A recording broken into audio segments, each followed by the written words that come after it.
Have to talk to the camera if you don't want to. You can just talk to me, okay? Look at me. Do you remember when it was the pandemic and we couldn't go outside and you didn't go to school and Grandma was living with us? Yeah, was it fun? I have to sing on my phone. Did you get to have your birthday party? Yeah? Did we have to have it outside? Do you remember when it was the pandemic and nobody was allowed to come over and play? And we didn't get to go to school and we were just staying home all day? Do you remember that? You were just barely maybe old enough to remember. What was the age?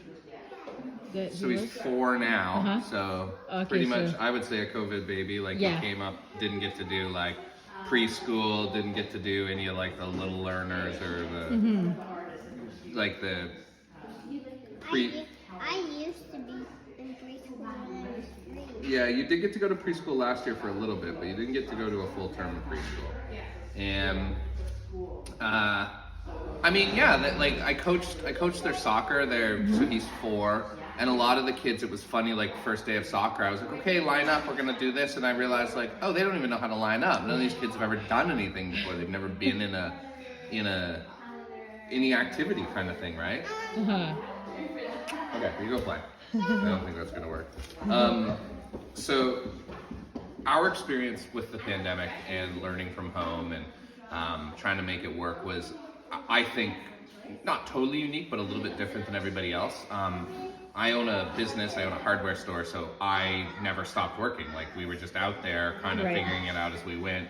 And so that was a pretty overwhelming experience in and of itself, you know, trying to adapt the store to be able to continue to do business. Oscar, I literally just told the other kids not to play the piano. Can you not play the piano, please? Thank you. It's just there. And everywhere else he goes, he gets encouraged to play the piano. And so half of it was that I was at work trying to make a store run. The second half was that my wife is a teacher, so she was trying to figure out how she could adapt to teaching online while having 2 small kids at home, which was, you know, no small feat for her.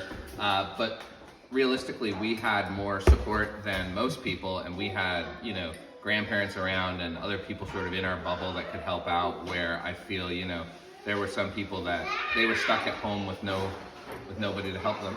Hi, buddy. Do you see that I'm doing an interview? You almost put this ball inside that baby. I almost hit the baby with the ball. Uh-oh. That would have been bad. it was gentle.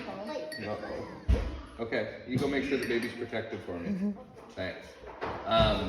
So, I mean, from watching my wife go through trying to teach in the pandemic, certainly, I mean, they weren't able to do as thorough a job or get across everything they would have been able to.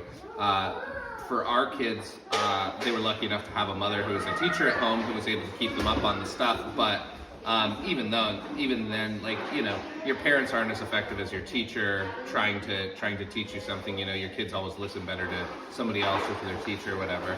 And you know, parents aren't trained to do this sort of thing. Like, it's a tough gig, and it's a tough gig when it's easy. It's a really tough gig when it's hard, right? So, you know, I feel for all the parents that were out there trying to make this work for themselves and their family. You know, I have friends, I know parents that were, you know, kind of put the kids in the room with the TV on and a few snacks and go do your Zoom call or whatever it was you had to do for your work, and just hope that nothing goes wrong while you're on your call. Like it was strenuous in a variety of ways. Again, I feel lucky because we had sort of a good mix of being able to do both.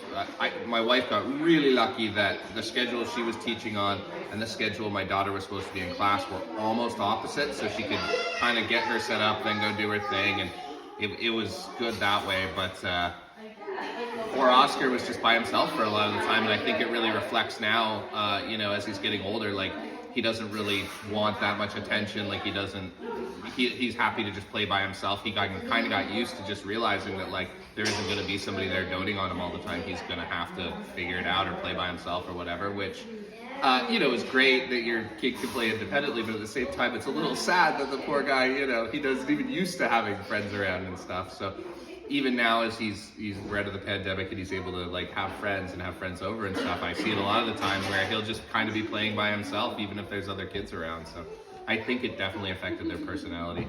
And I see kids that I coached during soccer and in hockey and stuff coming up, and they're like, they're always just sort of like, oh, that's my coach. That's one of the like 10 people I know, you know, because little kids don't know that many people to begin with, and then you take the fact that they didn't get to do a bunch of their social stuff, that it was really tough that way. So I think that you'll notice the kids are really behind in school, and they probably didn't get the chance to develop some of the skills that they would have as well as they would have been able to had they been being taught by a teacher as opposed to, you know, trying to figure it out themselves or being taught by their parents.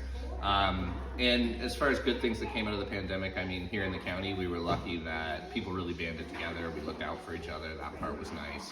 I was part of the crisis response team that sort of was taking calls early on, making sure people were looked after. So, I mean, it just solidified and sort of galvanized that community care for one another that we have here that, you know, I think is the reason we all live here and the reason we love it here so much, right? Yeah. So, Okay. Yeah, me perfect. rambling for 20 minutes?